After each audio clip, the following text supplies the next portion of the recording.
Hello বন্ধুরা, আমি তোমাদের আফরা আপু। কেমন আছো তোমরা সবাই? আশা করি অনেক অনেক ভালোই আছো। আর তোমাদের ভালোবাসায় আমিও অনেক ভালো আছি। কারণ তোমরা আমাকে যে পরিমাণে ভালোবাসা দিয়েছ এবং সাপোর্ট দিয়েছ, তা আমি কোনো দিন ভুলতে পারবো না। তাই তোমাদেরকে মজা দেওয়ার জন্য আবারও একটি নতুন গল্প নিয়ে হাজির হলাম। গল্পটি শোনার মতো। আশা করি তোমাদের দাঁড়িয়ে যাবে এবং তোমরা হাতের কাজ করতে সবাই হেডফোন নিয়ে বসে যাও। যদি আমার গল্প শুনে মজা পাও, তাহলে অবশ্যই আমার চ্যানেলটি সাবস্ক্রাইব করবে। তো চলো বন্ধুরা, আমরা কথা না বাড়িয়ে আসল গল্পে চলে যাই। দিল্লিতে একজন পণ্ডিত মহিলার স্বামী চলে যাওয়ার পর সে নিজের ঘোড়ার সাথে সময় পার করত। একদিন যখন তার স্বামী তাড়াতাড়ি বাড়িতে ফেরে এবং তার বউকে ঘোড়ার সাথে সময় পার করতে দেখে, তখন যেন তার মাথায় আকাশ ভেঙে পড়ে। কারণ আমি আমার মাকে দিল্লি থেকে মুম্বাই সব জায়গায় নিয়ে গিয়ে চিকিৎসা করিয়েছি, কিন্তু সে কিছুতেই ঠিক হচ্ছিল না। দিল্লিতে একজন বাবা থাকত। আমি তার অনেক প্রশংসার কথা শুনেছিলাম, যে কেউ যদি সেখানে যায় তবে তার সব রোগ ঠিক হয়ে যায়। আমি সব জায়গায় আমার মায়ের চিকিৎসা করিয়েছিলাম, কিন্তু তার পায়ে হওয়া ওটা কোনোভাবেই ঠিক হচ্ছিল না। ডাক্তাররা বলেছিল যে আমরা সন্দেহ করছি যে এটা ক্যান্সার। এটা শুনে আমি অনেক চিন্তিত হয়ে গেছিলাম। এই কথা যখন আমি আমার বন্ধুকে বলি, তখন সে আমাকে দিল্লিরই পণ্ডিত বাবার কথা বলে। তবে আমি বেশি একটা এসব বিশ্বাস করতাম না। তারপরেও আমি বিশ্বাস করেছিলাম, কারণ অনেকের কাছে এই বাবার নাম শুনেছিলাম আমি। আর দেখেছিলাম যে সেখানে অনেক মানুষ ঘুরিয়ে যায় আর সুস্থ হয়ে হেঁটে ফিরে আসি। এইসব দেখে আর শুনে আমি বিশ্বাস করতে বাধ্য হয়েছিলাম। আর আমার মনে হতো ভগবান সবসময় ভালো মানুষের জন্য অনেক কিছু করে। আমি মাকে নিয়ে দিল্লিতে পৌঁছাই এবং মাকে নিয়ে মন্দিরের ভিতরে যাচ্ছিলাম। ঠিক তখনই আমি কারুর কান্নার আওয়াজ শুনতে পাই। একটা মেয়ে সেখানে বসে মাথা নিচু করে কাঁদছিল। তাকে দেখে চিন্তিত মনে হচ্ছিল আমার। সে আমার অফিসে কাজ করে, কিন্তু সে এখানে এসে কাঁদছে এটা দেখে আমি অবাক হয়ে যাই। সে একইভাবে কেঁদেই চলেছিল। আমি ভাবলাম হয়তো তার কোনো নিশ্চয়ই সমস্যা আছে। আমি নিজের মাকে ঘরে নিয়ে যাই আর এক জায়গায় বসিয়ে দিই, আর ভগবানের কাছে প্রার্থনা করতে থাকি যে ভগবান যেন আমার মাকে সুস্থ করে দেন। কিছুক্ষণের মধ্যে মাকে বাড়ি নিয়ে চলে আসি আমি, কিন্তু রাতে আবারও সেই মেয়ের কথা ভাবতে থাকি আমি। সকালে যখন অফিস যাই, তখন দেখি সে নিজের কাজ করছিল। আমার মনে হচ্ছিল যে গিয়ে জিজ্ঞেস করি, বাবার মন্দিরে কি করতে গিয়েছিল। তারপর ভাবি, এইভাবে জিজ্ঞেস করাটা ঠিক হবে না আমার। এর আগে আমি কখনো সেই মেয়েটার দিকে অত ধ্যান দিয়ে দেখিনি, কিন্তু এখন চোখ দিই। কারণ আমি যখনই মাকে নিয়ে বাবার মন্দিরে যাই, প্রায় দিনই তাকে সেই মন্দিরে বসে থাকতে দেখি, আর একইভাবে তাকে কাশতে দেখতে পেতাম। এখন তো আমার মনে অনেক রকম চিন্তা আসতে শুরু করে। তাকে দেখে এমন মনে হতো সে যেন কোনো সমস্যায় আছে। এমন কি সমস্যা আছে যেটা সে লুকিয়ে বাবার মন্দিরে গিয়ে কাঁদত? সেই মেয়েটার প্রতি আমার আগ্রহ দিনের পর দিন বাড়তে থাকে। একদিন যখন সে নিজের ল্যাপটপ চালাচ্ছিল, তখন আমি সেখান থেকে যাচ্ছিলাম। তখনই আমি যা কিছু দেখি তার ল্যাপটপে, সেগুলো দেখে আমার হুঁশ উড়ে যায়। আমি সেই জায়গায় দাঁড়িয়ে পড়লাম। সে ল্যাপটপে আমার ছবি দেখছিল, কিন্তু সে বুঝতে পারেনি পিছনে আমি দাঁড়িয়ে তার ল্যাপটপ দেখছিলাম। আমার মায়ের পা আগের থেকে অনেকটা ভালো হতে শুরু করেছিল। আমি যখন মাকে নিয়ে আবারও সেই মন্দিরটায় যাই, তখনও দেখি সেই মেয়েটি মন্দিরে বসে কাঁদছিল। আমি মাকে ভিতরে বসিয়ে বাইরে চলে আসি এবং সেই মেয়েটার পিছনে গিয়ে দাঁড়িয়ে পড়ি। সে যা কিছু প্রার্থনা করছিল, আমি তার পিছনে দাঁড়িয়ে সেগুলো শুনছিলাম। সে অনেক কাঁদছিল, আর সে অন্য কারোর জন্য নয়, বরং আমার জন্য প্রার্থনা করছিল। এটা শুনে আমি অনেক অবাক হয়ে যাই। আমি কিছু বুঝতে পারছিলাম না। সেই দিন তার ল্যাপে আমি নিজের ছবি দেখেছিলাম। না জানি সে কখন আমার ছবি তুলেছিল, কিন্তু আমি এইটুকু বুঝতে পেরেছিলাম, হয়তো সে আমাকে ভালোবেসে ফেলেছে, আর এখানে এসে হয়তো আমাকে পাওয়ার জন্য প্রার্থনা করত, আমার জন্য কাঁদত। কিন্তু তার প্রার্থনা করার কারণ আমি জানতাম না। তার জন্য আমার মনে একটা নরম জায়গা তৈরি হতে শুরু করে। আস্তে আস্তে আমিও তাকে ভালোবাসতে শুরু করি। কিন্তু সমস্যা তখন দেখা দেয় যখন আমি জানতে পারি যে মেয়েটি একজন পণ্ডিত, আর আমার বাড়িতে কেউই এইসব লোকজনকে পছন্দ করে না। কিন্তু আমি তার মধ্যে কোনো খারাপ কিছু দেখতে পাইনি। কিন্তু এই কথা আমি তখন জানতে পারি যখন আমি তাকে ভালোবাসার প্রস্তাব দিই। যখন আমি তাকে বলি অবিবাহিত, তখন তার মুখের রং ফিকে হয়ে যায়। সে কাঁদতে কাঁদতে বলে, আমি অনেক কঠিন পরিশ্রম করি তোমাকে পাওয়ার জন্য, তোমাকে ছাড়া আমি বাঁচতে পারবো না। এইদিকে আমার অবস্থাও কিছুটা এরকমই ছিল। আমি তাকে বলি যে তুমি নিজের বাড়ির লোকজনদের বিয়ের জন্য রাজি করানোর চেষ্টা করো, আর আমি আমার মায়ের সাথে এই ব্যাপারে কথা বলছি। আমি এটা জানতাম যে মা আমাকে অনেক ভালোবাসে, এই জন্য এই কথায় তেমন একটা আপত্তি করবে না। কিন্তু আমার ধারণা একদম ভুল ছিল। যখন আমি মাকে রাধার ব্যাপারে বললাম, তখন মা অনেক রেগে যায়। মা বলি, তুমি কি পাগল হয়ে গেছো? আমি তোমার বিয়ে কোনো অবস্থাতেই একজন পণ্ডিত মেয়ের সাথে দেব না। বাবার রাগ তো তুমি জানোই, তোমার সাথে সাথে আমাকেও প্রাণে শেষ করে দেবে। আমি মাকে বলি যে সে অনেক ভালো মেয়ে আর আমাকে অনেক ভালোবাসে। তখন মা বলে, এই ধরনের মেয়েরা সোজা সরল ছেলেদের এভাবেই ফাঁসিয়ে বিয়ে করে, যাতে তাকে এসে নিজের দলে সামিল করতে পারে। এটা তুমি জানো না। কোনো দরকার নেই এসব। আমি কোনো অবস্থাতেই তোমার সাথে তার বিয়ে দেব না। আমি সেই মেয়েকে কখনোই মেনে নেবে না। আমি বলি, মা, সেই মেয়েটিকে আমি অনেক ভালোবাসি। আমি পিছিয়ে আসতে পারবো না। যত তাড়াতাড়ি সম্ভব তুমি আমার জন্য বিয়ের সম্বন্ধ নিয়ে যাবে সেই মেয়েটার বাড়িতে। ঠিক আছে। এই বলে আমি আমার ঘরে চলে আসি। কিন্তু কি বিপদ আমার জন্য অপেক্ষা করছে আমি জানতাম না। পরের দিন বাবা মুম্বাই থেকে ফিরে এলো। তখন আমি বাড়িতেই ছিলাম। তার চোখে অনেক রাগ ছিল। সে বলে, আমি নয় তোমাকে শেষ করে ফেলব, না হলে ওই মেয়েটাকে শেষ করে দেব। না জানি পণ্ডিতেরা কেমন হয়, তাদের স্ট্যাটাস, জীবনযাপনের ধরন, আর আমি কখনো এমন ধরনের মেয়েকে আমার বাড়ির বউ হিসেবে কখনোই মেনে নেব না। আমি বলি, বাবা সে অনেক ভালো, তুমি তার সাথে একবার দেখা করো বাবা। কিন্তু বাবা আমার বলি না, যদি তুমি আর কখনো সেই মেয়েকে বিয়ে করার কথা বলো, তাহলে আমি আমার সম্পত্তি থেকে তোমাকে বের করে দেব, তোমাকে বাড়ি থেকে বের করে দেব। অন্যদিকে রাধা যখন নিজের বাবা মাকে এই ব্যাপারে বলি, তখন তার মা বাবা তার অফিস যাওয়া বন্ধ করে দিয়া তার উপরও কড়া চোখ রাখতে শুরু করে। আমি যখন রাধার ফোনে ফোন করি, তখন সে অনেক আস্তে আস্তে কাঁদতে বলি যে তার বাবা মা অফিস যাওয়া বন্ধ করে দিয়া তারা বলি যে তারা কোনোদিন তোমার সাথে আমার বিয়ে দেবে না। এই সমস্যার কোনো সমাধান খুঁজে পাচ্ছিলাম না আমরা কিউই। কিছুদিন পর্যন্ত আমি বাবা মাকে অনেক অনুরোধ করতে থাকি, তাদেরকে রাজি করার অনেক চেষ্টা করি, কিন্তু তারপর যা সব কিছু হলো সেগুলো আমার হুঁশ উড়িয়ে দিয়েছিল। রাধার ফোন আসে আর সে বলি, কাকার ছেলের সাথে যত তাড়াতাড়ি সম্ভব রাধার বাবা রাধার বিয়ে দিয়ে দেবে। এই কথা শুনে আমার অনেক রাগ হয়। আমি মা বাবার সাথে ঝগড়া শুরু করে দিই। আমি বলি, যদি সেই মেয়ের বিয়ে অন্য কারোর সাথে হয়ে যায়, তবে আমি নিজের প্রাণ দিয়ে দেব। আমার বাবা অনেক রেগে ছিল। সে বলি, কোনো অবস্থাতেই আমি সেই মেয়ের সাথে তোমার বিয়ে দিতে পারবো না। এটাই ভালো যে তার বিয়ে বংশের মধ্যে কারোর সাথে হচ্ছে। এটা শুনে আমি রান্নাঘরে এসে একটা কিছু দিয়ে নিজের হাতের শিরা কেটে দিই। যতক্ষণে আমাকে হসপিটালে নিয়ে যাওয়া হয়েছিল, ততক্ষণে অনেকটা লাল রঙের মতো পানি আমার শরীর থেকে বেরিয়ে গেছে। আমি জীবন মরণের সাথে লড়াই করছিলাম আর রাধার নাম ধরে রাখছিলাম। অবশেষে আমার বাবা হার মেনে নেয়। যখনই এই কথা রাধা জানতে পারে, তখন সে লুকিয়ে আমার সাথে দেখা করতে আসতো। তখন আমার জ্ঞান ছিল। আমাকে বাঁচাতে 4 থেকে 5 বোতল লাল তরল পদার্থ দরকার পড়েছিল।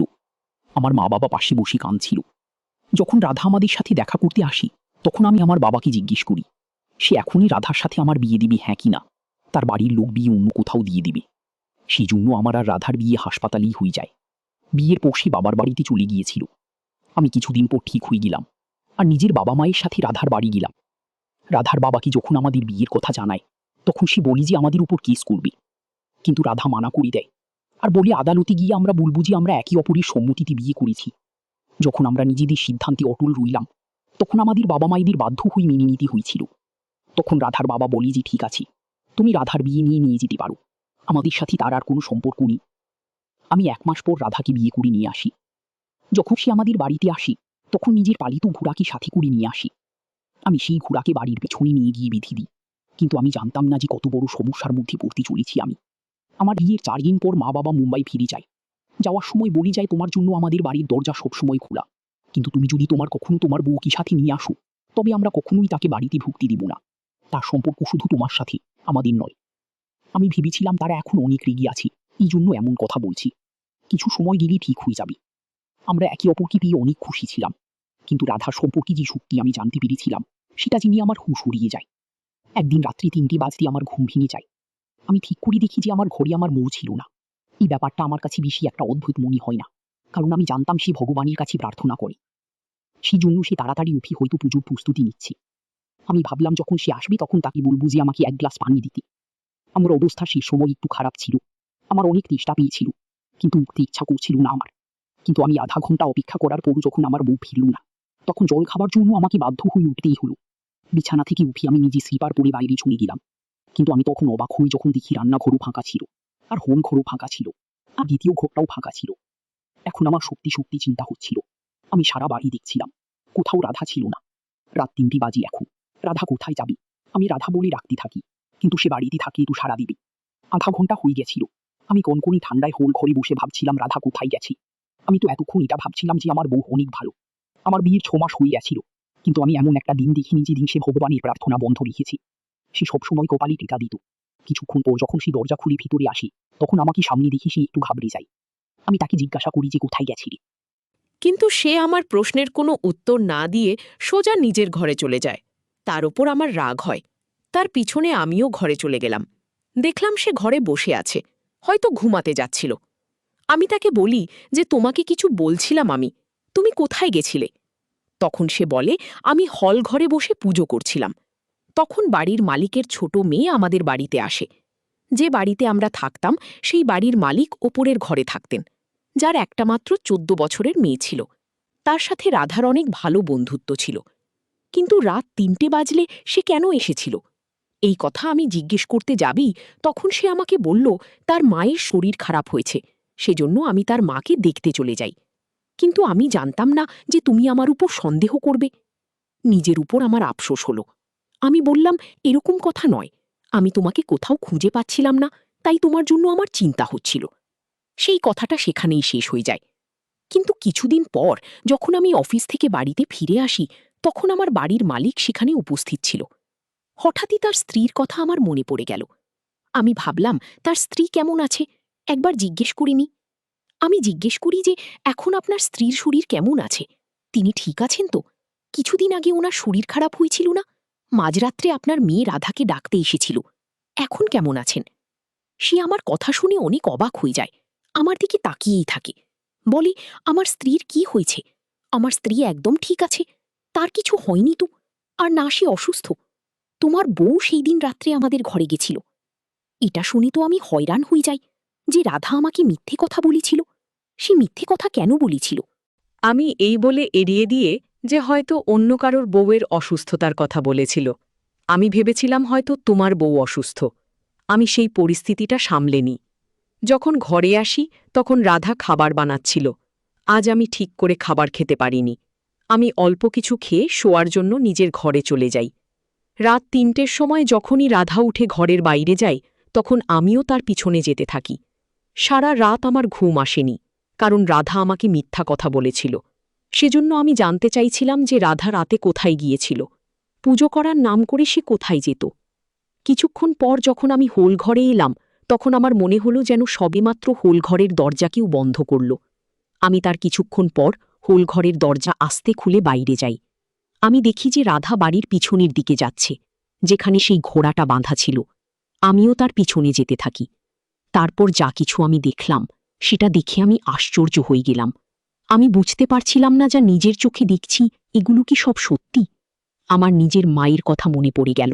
হয়তো সে ঠিক বলতো, এই সব মেয়েদের কোনো সম্মান থাকে না, যে কোনো কিছু করতে পারে। আমি সেখান থেকে ফিরে ঘরে চলে আসি, আর বিছানায় বসে পড়ি। আমার মাথা ঘুরছিল। কিছুক্ষণ পরে রাধাও ঘরে ফিরে আসি। আমাকে দেখি সে আবারও চিন্তিত হয়ে যায়, আর বলে, তুমি এখনো জেগে আছো? কোথা থেকে আসছো এখন? আমার কথা শুনে তার মুখের রং ফিকে হয়ে যায়। রাধা বলল, পুজো করছিলাম। আমি তার দিকে গভীরভাবে দেখি। রাধার কথাতে আমার আফসোস হচ্ছিল, কারণ সে পুজো করার নামে যা কিছু করছিল তাতে হয়তো তার দিকে তাকাতেও আমার ইচ্ছা করছিল না। আমার মনে হচ্ছিল যে আমি হয়তো অনেক বড় কোনো ভুল সিদ্ধান্ত নিয়ে নিয়েছি। আমার মায়ের কথাই শোনা উচিত ছিল। আমি চুপ করে শুয়ে পড়ি। কিন্তু কতদিন আমি এসব সহনীয় করব? যা কিছু সে করছিল সেগুলো ভুল কাজ ছিল। আমার তার উপর থেকে মন উঠতে শুরু করে। নিজের নেওয়া ভুল সিদ্ধান্তের জন্য আমার আফসোস হচ্ছিল। যদি আমি সেই সময় তার চোখের পানি না দেখতাম, তার চোখে নিজের জন্য ভালোবাসা না দেখতাম, যদি সেই সময় নিজেরকে সামলে নিতাম, তাহলে হয়তো আজকে আমাকে এত বড় বিপদের মুখে পড়তে হতো না। আমি কিছুতেই শান্তি পাচ্ছিলাম না। আমার মনে হচ্ছিল তার সাথে আমি যতটা সময় পার করছি সেটা অন্যায় ছিল, কারণ সে যেসব কাজ করছিল সেটা অন্যায়। আমার ধৈর্যের সীমা পার হতেই আমার মনে হয় রাধার সাথে সরাসরি এই ব্যাপারে কথা বলা উচিত। আমি তার সাথে আর একটা মুহূর্ত পার করতে চাই না। সেই জন্য আমি ভাবলাম যদি সে মেনে নেয় তো ঠিক আছে, আর যদি সে নিজেই এই কাজ করা বন্ধ না করে তবে আমি তাকে ছেড়ে দিয়ে দেব। সেই দিন রাত্রে যখন রাধা ঘরে আসে তখন আমি জেগেছিলাম। আমাকে দেখে সে তাড়াতাড়ি শুয়ে পড়ে। আমি বললাম, তুমি উঠে বসো, তোমার সাথে আমার কিছু কথা আছে। তখন সে উঠে বসে। আমি বললাম যে জানি তুমি ভগবানের পুজো করতে যাও না, তুমি হোল ঘরেও থাকো না, তুমি বাড়ির পিছনের দিকে যে ঘোড়াটা বাঁধা আছে তুমি তার কাছে যাও। এই কথা শুনে রাধা আমার দিকে তাকিয়ে বলে, হ্যাঁ, এতে খারাপের কি আছে? আমি এটা শুনে অবাক হয়ে যাই। আমি বলি, তুমি এর মধ্যে খারাপ কিছু দেখতে পাচ্ছ না? তুমি জানো কি করছো? ওই ঘোড়াটার পুজো করছো ভগবান? ভাবছ যেটা অন্যায়। আর এমন একটি মেয়ের সাথে নিজেই আমি সারাটা জীবন কিছুতেই পার করতে পারবো না। আমার কথা শুনে রাধার দিকে অবাক হয়ে দেখতে থাকে আর বলে, তুমি ভুল ভাবছ। আমাদের এখানে ঘোড়াকে অনেক পবিত্র বলে মনে করা হয়, আর ঘোড়ার সামনে পুজো হয়। আমার মা বাবা তখন এই ঘোড়াকে আমাদের বাড়িতে আনে, যখন এই ঘোড়াটা অনেক ছোট ছিল, আর তার লালন পালন বিশেষভাবে করা হয়েছে। আমরা সবসময় একে পরিষ্কার পরিচ্ছন্ন করে রাখার এবং তার সামনে প্রার্থনা করি, আর সেও প্রার্থনা করে। আমি অনেকবার তার চোখ থেকে পানি পড়তে দেখেছি। সে বলে, আমি তোমার থেকে এই কথা এই জন্য গোপন করেছি কারণ আমি জানতাম যে তুমি আমার এসব কথা বিশ্বাস করবে না। কিন্তু আমরা এসব মানি। তারা যেগুলো বিশ্বাস করে সেটা তাদের বিশ্বাস। তবে একটা কথা আমার অনেক ভালো মনে হয়, যে তারা ঘোড়াকে ভগবান ভাবে। আমি যা কিছু রাধার ব্যাপারে ভেবেছিলাম সেগুলো সব ভুল ছিল। আমাদের বিয়ের 10 বছর পার হয়ে গেছে। এখন আমাদের সন্তানও হয়ে গেছে। রাধা তাদের নিয়ম অনেকভাবে মেনে চলে। কিন্তু দুঃখের বিষয় এটা যে আমার মা বাবা এখনও রাধাকে মেনে নেয়নি। বছরে একবার নিজের সন্তানকে নিয়ে মুম্বাই যাই আমি। আমার মা বাবা আমাকে আর আমার সন্তানকে অনেক ভালোবাসে, কিন্তু রাধার নাম শুনলেই রেগে যায়। এই একই কাজ রাধার বাড়ির লোকও করেছিল। তার মা বাবাও আমাকে শুধু ঘৃণা করতেন। এখন আমাদের সিদ্ধান্তের উপর আমাদের আফসোস হয়, কারণ আমাদের সন্তানও বড় হচ্ছিল। সে এখন আমাদের পরিবারের ব্যাপারে জিজ্ঞেস করে যে কেন আমরা একে অপরের পরিবারে যাই না। কিন্তু আমাদের কাছে এই প্রশ্নের কোনো উত্তর ছিল না। বন্ধুরা, আজকের ভিডিওটা এখানেই শেষ করলাম। অনেক কষ্ট করে ভিডিওটি আপনাদের জন্য বানিয়েছি। যদি ভিডিওটি আপনাদের ভালো লেগে থাকে তাহলে একটা লাইক করবেন এবং চ্যানেলটি অবশ্যই সাবস্ক্রাইব করবেন। এই আশা ব্যক্ত রেখে আপনাদের কাছ থেকে বিদায় নিচ্ছি আমি। দেখা হবে আগামীকালের নতুন কোনো ভিডিওতে। সে পর্যন্ত সবাই ভালো থাকুন, সুস্থ থাকুন। ধন্যবাদ।